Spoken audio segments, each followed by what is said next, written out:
بسم اللہ الرحمن الرحیم. خاتم حضرات، میں ہوں اختر عباس اور آپ سب کو میرا سلام پہنچے. آج بہت مزے کے موضوعات پہ بات کرنے والے ہیں، چونکہ ایسا کبھی کبھی ہوتا ہے کہ جب یہ سوال ہیں وہ بالکل اپ ٹو دا مارک ہوتے ہیں، کہ جن کے اندر پوٹینشیل ہوتا ہے بات کرنے کا. جو پہلا سوال ہماری ٹیم نے چنا ہے یہ سارا عابد کا ہے. وہ کہتے ہیں کہ سر میں نے اپنی نادانیوں سے اپنے خامند کو خود سے دور کر لیا تھا، اور اللہ آپ کی بیٹیوں کے نصیب اچھے کرے.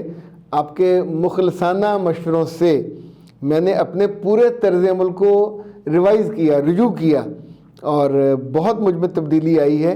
میرے میاں اب خوش ہیں، میرے دل کے قریب بھی ہیں، میری روح کے قریب بھی ہیں، میرے جسم کے قریب بھی ہیں. سارا بیٹا آپ سمجھدار ہیں، اور نہ سمجھوں کو کبھی سمجھ نہیں آتی، اور سمجھداروں کو پاس سے ہوا بھی گزرے جو خوشبو سے ہو تو ہم اس میں سے بھی ایک اچھا لمبا سانس لیتے ہیں، تاکہ ہمارے جو لنگز ہیں ان کو بھی اچھی خوشبو چلی جائے. زندگی میں جب ہم کوئی کمی کوتاہی کرتے تو عقل مندی یہی ہوتی ہے کہ لوگ نہ کہیں آپ کو کہ تمہاری غلطی ہے، تمہاری کمی ہے، کمزوری ہے. عقل یہ کہتی ہے کہ آپ کو خود احساس ہو جانا چاہیے. اچھا، خود احساس ہو جائے تو بہت فائدہ ہوتا ہے. آپ بہت ساری شرمساری سے بچ جاتے ہیں، بہت ساری کمی کوتاہی سے بچ جاتے ہیں، اور دوسروں کے بے وجہ کے وہ جو لوگ آپ کو ہدف رکھ کے پھر سناتے ہیں نا، عام طور پہ بے نقط ہوتی ہیں، مطلب اس سے بھی بچ جاتا ہے. اور ایک بات اور یاد رکھیے کہ میرے رب نے ہر لڑکی کو اتنی سمجھ دی ہے. انسانوں کو وہ پہچان سکتی ہے، غلطیوں کو پہچان سکتی ہے، اچھائی کو پہچان سکتی ہے. میں اس لیے کہہ رہا ہوں کہ میری جو بیگم ہے یہ پاکستان کی ایک بہت ہی ماڈرن یونیورسٹی میں پڑھتی تھی، اور وہاں یہ ایم فل کر رہی تھی. تو آپ سوچئے کہ اگر کبھی وہ میرے ساتھ کھاڑی پہ جاتی تھی تو وہاں اگر نماز کا ٹائم ہوا تو اس سے کہنا، جو لڑکا اٹینڈنٹ ہوتا، کہ بھائی کوئی جائے نماز مل جائے گا، تو اس نے جائز مل لینا اور آرام سے نماز پڑھ لینی. اچھا، یہ جو آپ کے اندر ایک جرت پیدا ہوتی ہے، کوئی نہ کوئی اس کے بعد کوئی خاتون آگے بڑھ کے اس نے کہنا باجی جائے نماز رہنے دو، میں بھی پڑھنی ہے گی. یعنی لوگ عام طور پہ انیشیٹو نہیں لیتے، ان کے اندر خواہش ہوتی ہے. اسی طور پہ وہ یونیورسٹی میں بتاتی ہوتی تھی کہ کئی دفعہ ایسا ہوا کہ جب اذان ہونی تو ان کی کلاس فیلو میں سے اکثر کے پاس ظاہر نہ دوپٹہ ہوتا تھا نہ چادر ہوتی تھی، تو آرام سے بیٹھی گپے مارتی. اس نے فوراً ایک تو پہلے وہ سکارف لیتی تھی.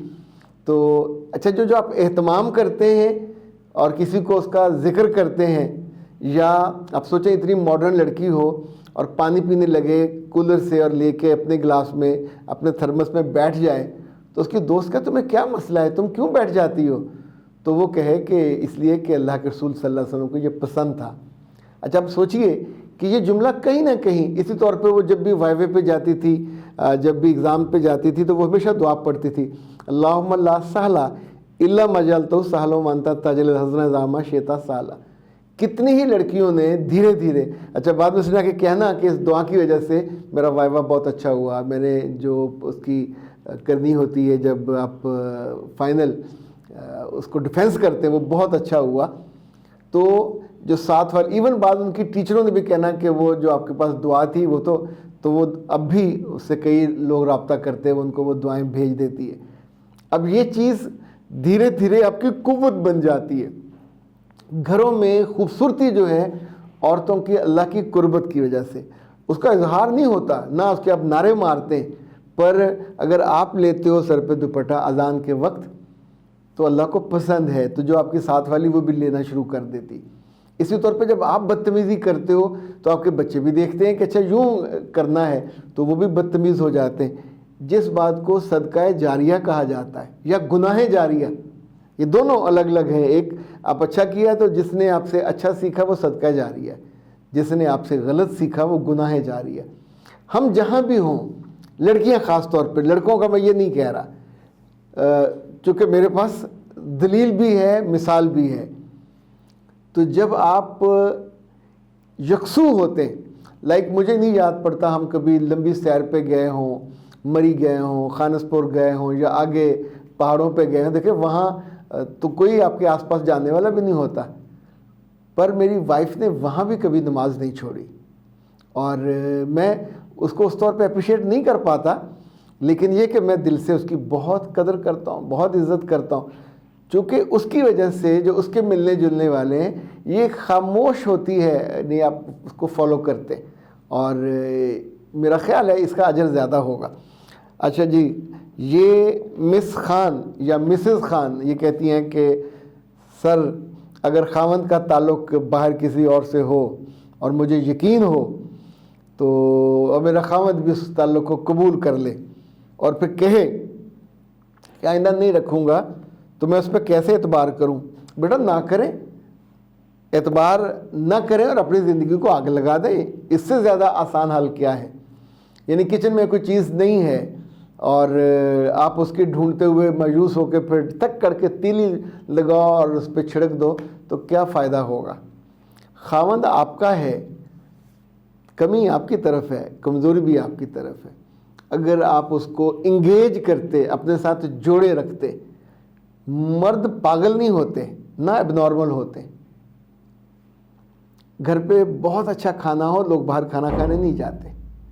گھر پہ بہت اچھا ماحول ہو، لوگ باہر دوستوں میں بے وجہ گھنٹوں نہیں گزارتے۔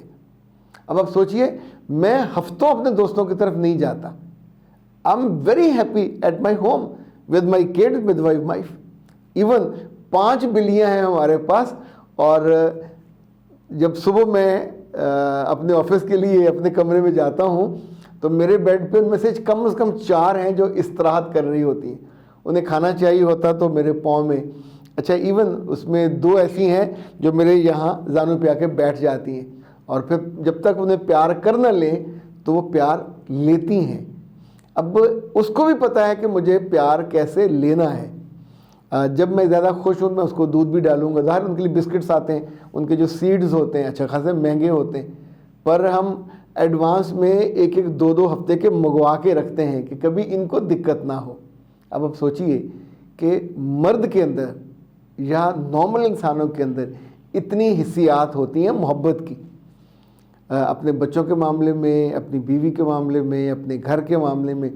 یہ اونرشپ بلا وجہ نہیں آتی۔ مایا کو ملے مایا کر کر لمبے ہاتھ، کیا کہتے ہیں، خدا شکر خورے کو شکر دیتا ہے۔ تو آپ شکر لینا چاہتے ہو میاں کے مزاج کی، ایک اس کی ماں بننا بند کریں، یہ آپ کا رول ہی نہیں ہے، اور دوسرا اس پہ شک کرنا بند کریں۔ آپ شک کر کر کے اپنے گھر کو توڑ دو گے۔ مرد کو جب بھی آپ زیادہ بے عزت کرو گے وہ ریئیکٹ کرے گا، ریفلیکٹ کرے گا، اور اس کے بعد سب کچھ توڑ دے گا۔ باہر وہ بے عزت اگر ہو تو نوکری چھوڑ دیتا ہے، دوستوں کو چھوڑ دیتا ہے، ادارے چھوڑ دیتا ہے، شہر چھوڑ دیتا ہے، ملک چھوڑ دیتا ہے، بعض دفعہ تو لوگ بے عزت ہو کے دنیا بھی چھوڑ دیتے ہیں۔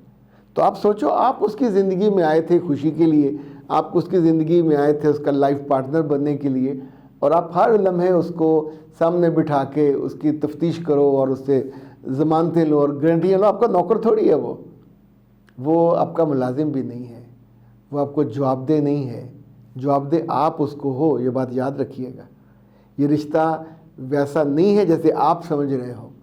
آپ اس کے گھر میں گئے ہو، اس کے گھر میں اس کی چلے گی، آپ کی نہیں چلے گی۔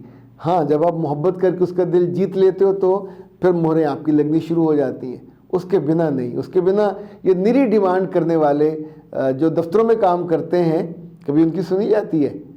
ایک وقت آتا ہے آپ ان کے مونچھ کا بال بن جاتے ہو، ناک کا بال بن جاتے ہو، یعنی you become very important to that person یا دیٹ آرگنائزیشن، جب آپ ان کا خیر خواہ ہوتے ہو، ان کے لیے یوزفل ہوتے ہو۔ اجازت دیجیے، السلام علیکم۔